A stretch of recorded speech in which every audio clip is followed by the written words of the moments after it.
I'd been on dating apps for 3 months when I matched with Silas that December. My ex had moved out in September and I was tired of sitting alone in our apartment every night in the old Garfield complex. Silas's profile said that he was a software engineer and he had a husky named Loki. He said he liked hiking and made pasta from scratch occasionally. He was a brown-haired guy with a charming smile. We missed ahead for 2 weeks before he asked if I wanted help decorating for Christmas. He'd noticed I mentioned feeling unmotivated about the holidays and offered to bring lights and ornaments if I wanted company. It seemed sweet. Therefore, I said yes. We set it up for Saturday evening. He'd bring the decorations and had ordered pizza. I gave him my address and asked him to come by around 7 o'clock. That day, I actually cleaned up, put on real jeans instead of the scrubs I'd been wearing around the house, and felt almost normal. The doorbell rang at 7:15. I opened the door and found this guy who was on my porch, who was not Silas. He had the same general build. Maybe. But he was older and thinner. His face looked wrong with skin pulled tight over his cheekbones, and his eyes were too wide. The pupils so dilated they looked like pools of spilled ink. He held up a Dollar Tree bag and grinned, his lips stretching back from gums that were an unhealthy, mottled gray. I scowled and started closing the door as I told him there must have been a mistake. He laughed and said he'd been traveling for work and lost a bunch of weight from stress. Said I'd probably remembered him from his old photos, the ones from like 2 years ago when he still had his dad bod and apologized. The explanation made sense. People do that on apps all the time, right? And he seemed really embarrassed about it. So I stepped back and let him in. He walked through my apartment real slow, looking at everything. He paused at the photos on my wall, his finger leaving a faint greasy smear on the glass as he traced the outline of my face in a picture and peeped at the hallway leading to my bedroom as he rambled about traffic and the weather. He said he knew the area pretty well and he'd been in the neighborhood before. None of it sounded like the Silas I'd been messaging. That guy was charming, witty, and quick with comebacks. This person was jittery and couldn't stop touching things. Then he said something that made my chest tighten. He said the walls in these buildings were so thick you really can't hear much between apartments. A person could scream for hours, and it would just sound like the wind. To everyone else, I tried to act normal when inside, but I was freaking out. A couple of minutes passed before I told him I needed to grab the step stool from my bedroom. He said he'd help, and started to follow me down the hall. Even when I told him I was fine, we reached the bedroom door. I got in and firmly told him to wait outside. Immediately, I locked the door. I grabbed my phone and dialed 911. My hands were shaking so bad the phone almost slipped. I was trying to whisper to the operator when he knocked. I didn't answer. He paused before he called my name, Maya, in this sing-song way that made every hair on my body stand up. In the next 3 seconds, he was trying my doorknob. He pounded on the door so hard the frame rattled, and I saw fine dust sift down from the ceiling with each blow. I realized my door would eventually give in and the cops wouldn't make it in time. So, I jumped from my window, landing barefoot on the cold ground. I could still hear him screaming and kicking my door, the sound now mixed with a wet, guttural snarling. I ran to my neighbor, Mrs. Chun's door. I pounded on the door until she opened it up. She took one look at me and pulled me inside without saying a word. The police showed up maybe 10 minutes later. They went into my apartment with their guns drawn. The man was gone, but he left things behind. Every cabinet in my kitchen was open. Every drawer was pulled out and dumped. The bathroom medicine cabinet was hanging open. My underwear drawer in the bedroom was raided. It gave me the creeps when I realized this man had stolen a few pairs of my underwear. And on my living room wall, written in something dark and dripping, was a message that read, "Merry Christmas, Maya." The officers wouldn't tell me what it was written in. They just said they were sending it to the lab. One of them asked if the man had been bleeding when I let him in. I told him I didn't think so. They asked if I knew his real name or anything about him that could help identify him. I showed them the dating profile on my phone, but it was already deleted before he showed up. The phone number he'd messaged me from went to a disconnected line. The reports claimed the substance on my wall was human blood. They couldn't tell whose. The DNA didn't match with anything in their system. They again asked if I'd noticed cuts anywhere on the men. I didn't, which meant the blood came from somewhere else. The detective said they were looking into it, but didn't have much to go on. They never found him. The case went cold after a month. I moved out 2 weeks later. I couldn't stay there because I knew he had been in my bedroom and gone through my things. that he'd planned the whole thing. It's been a year. I still can't look at Christmas lights without my stomach turning. Can't open dating apps or be alone with anyone I don't know. Sometimes I think about what would have happened if I had you unlock that bedroom door and gotten out. The detective said I was lucky. Most women in these situations don't get the chance to run, but I don't feel lucky. I feel trapped knowing he's out there somewhere using someone else's photos, offering to help another lonely woman hang Christmas lights, getting invited into another apartment. And I wonder if she'll have an escape route. I was 9 years old that Christmas. It had been a year since my parents split. It was a nasty divorce. Dad moved to Arizona with his new girlfriend right away, making promises he never kept.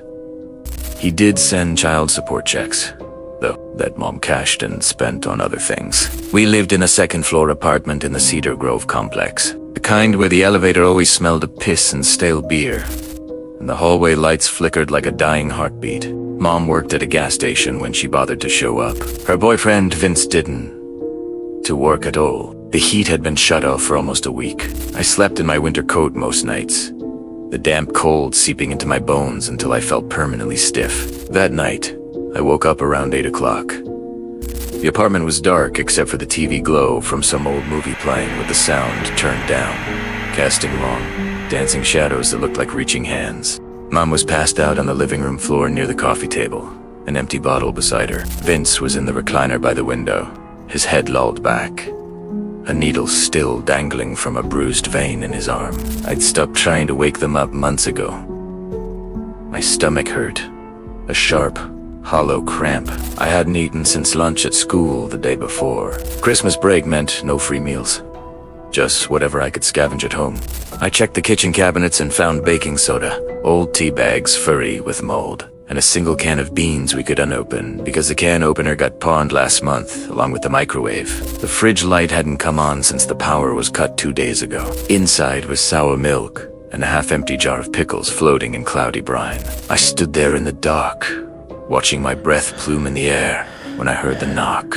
This was strange because we didn't have visitors who knocked. All of my mom's friends just walked in, shouting. This was 3 slow, deliberate thumps. I walked to the door slowly, the floorboards groaning under my feet, and asked who was there without opening it. A man's voice answered, thin and raspy, like stones grinding together. He said he was Santa Claus and had a special gift just for me. Even at 9 years old, I wasn't that stupid. I told him to go away, my voice a dry whisper, but he kept insisting, his tone turning smooth and wheedling. Come on, Leo, he said, using my name, which made my skin prickle. I've come a long way. Let me in. It's cold out here. When he still didn't budge, I told him my mom was dialing the cops. There was silence for a long time after that. Then he chuckled, a dry, rattling sound. You mean the woman passed out on the floor? He asked. My stomach dropped. I turned around slowly. Our living room window faced the parking lot, and we always kept the curtains open. He was right behind the window. His pale face was pressed against the glass, distorted by the dirty pane. He was wearing a ripped, filthy Santa suit with no fake beard or hat.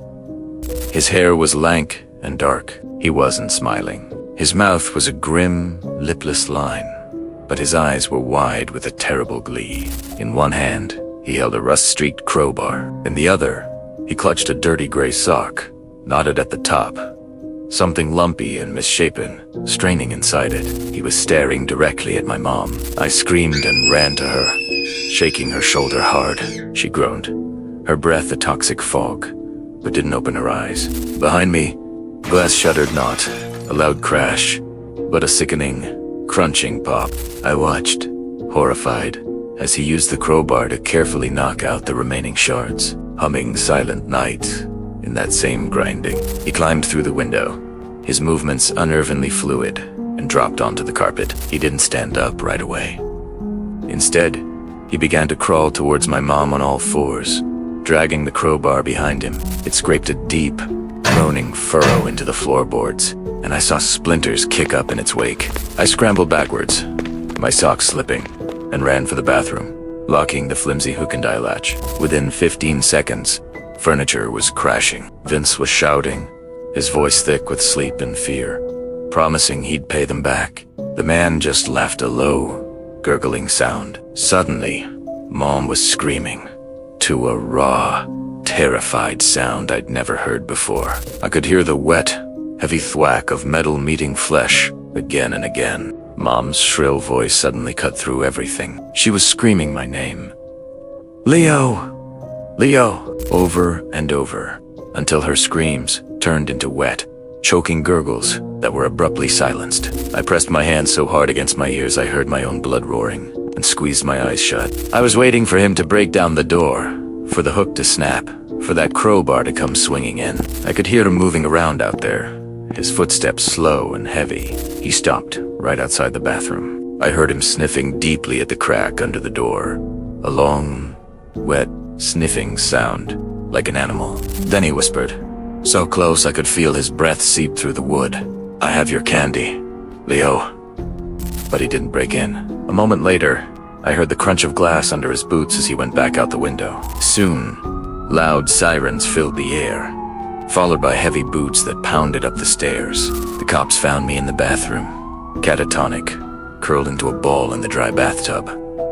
I couldn't move or speak. The officer who knelt down had kind eyes, but they were full of a horror he couldn't hide. He told me not to look when he carried me out, but I looked anyway.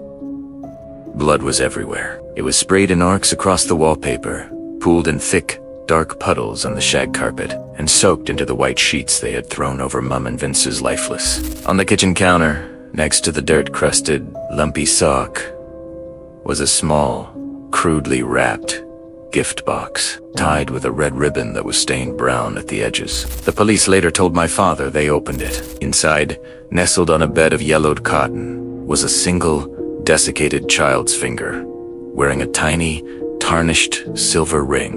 The drive to the airport with my dad 3 days later was quiet. On the plane, he finally admitted Mom was problematic even before I was born. He said none of this was my fault. I didn't know what to say to that. I'm 31 now. The case went cold within months. Sometimes I look it up online. The headlines say things like double homicide on Christmas Eve and child survives nightmare. They don't mention the sock full of heart, fluoridin candy canes, and rotten chocolate, or the guttural humming, or the gift box. They never found him. I don't know if he's dead or in prison somewhere, or if he ever did it again. All I know is what I remember. The sound of that crowbar gouging the floor, the smell of blood and cold night air mixing. The wet silence after my mom stopped screaming, and the feeling of his presence, a glacial chill lingering just outside that flimsy bathroom door waiting for me to come out. And I remember everything. Lena and I had rented this cabin we found online for Christmas. It was one of those rustic mountain places near Black Ridge advertised as a secluded romantic getaway. The drive up took 3 hours. Snow was falling heavily by the time we arrived.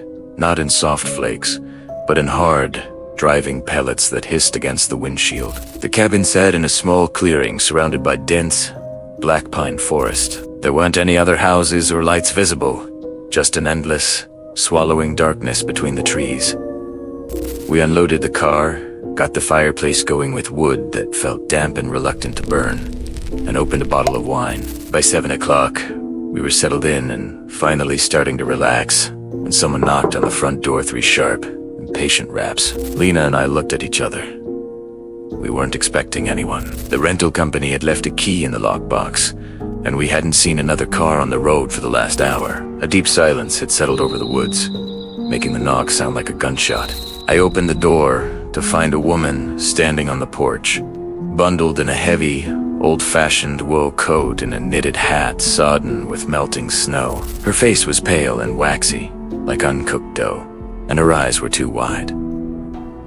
The irises, a pale, watery blue that seemed to reflect no light. She introduced herself as Marin, a friend of the property owner. She said she lived nearby and wanted to make sure we had everything we needed, that the pipes hadn't frozen. I thanked her, said we were all set, and started to close the door.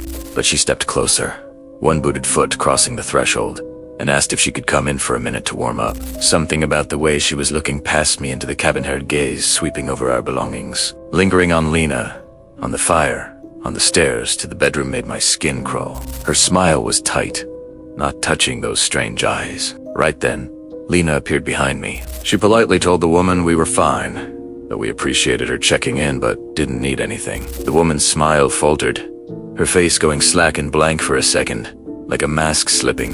She stared at Lena for a long moment, then back at me, before she nodded slowly, turned, and walked off the porch, disappearing into the swirling snow without a backward glance. We closed the door and locked it, throwing the deadbolt for good measure. Lena said that was weird.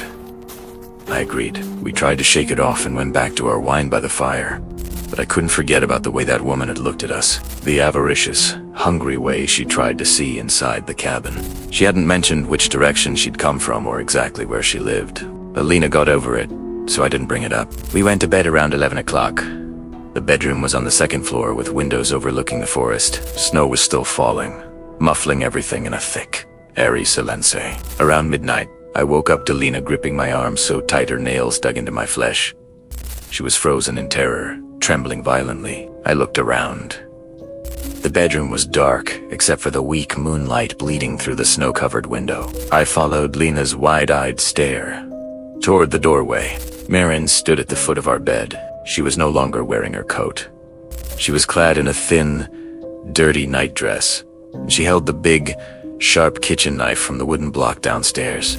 The silver locket she wore now hung open, and inside, I could see it was filled with a tight curl of dark hair. The firelight from below cast her looming shadow up the wall behind her, where it twisted and jerked independently. When our eyes met, she flashed me a smile, a grotesque stretching of lips over strikingly white, crowded teeth. And before I could lift a finger, she screamed a raw, jagged sound that tore the silent sand lunged at me. Lena screamed while I rolled off the bed just as the knife came down, thunking deep into the mattress where I'd just been, the blade buried to the hilt. The woman was shrieking words I couldn't quite make out, something about the house being hers, that we were in the cradle. She wrenched the knife free and went for Lena next. Lena grabbed the heavy ceramic bedside lamp and swung it hard, but Marin was faster.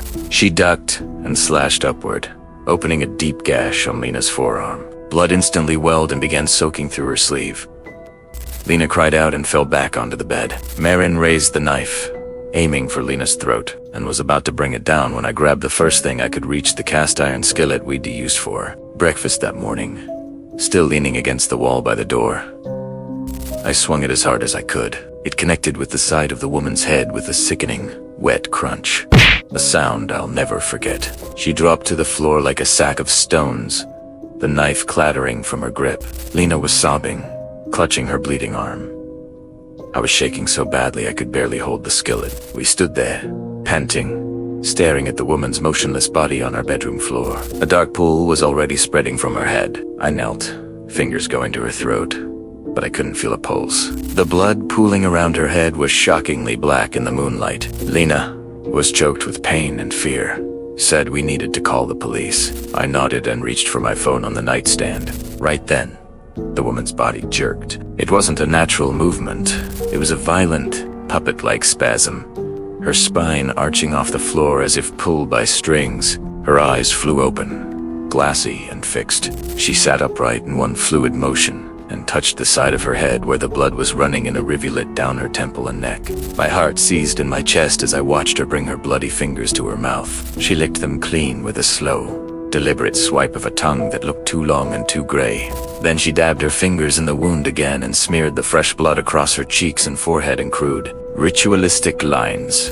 Suddenly, she burst into laughter, bubbling, childlike giggle that was utterly disconnected from the violence of the moment. Then she scrambled to her feet with unnatural speed and bolted out of the bedroom, her bare feet slapping softly on the wooden stairs. We heard the front door slam open, the wind howling as it invaded the cabin. Lena and I didn't move for a whole minute, paralyzed, trying to process what we'd seen. Finally, I crept downstairs, the cast iron skillet still in my hand. The front door was hanging open, snow blowing in great gusting sheets. Bloody footprints, stark and red against the dark wood, led from our bedroom, down the stairs, and out onto the porch.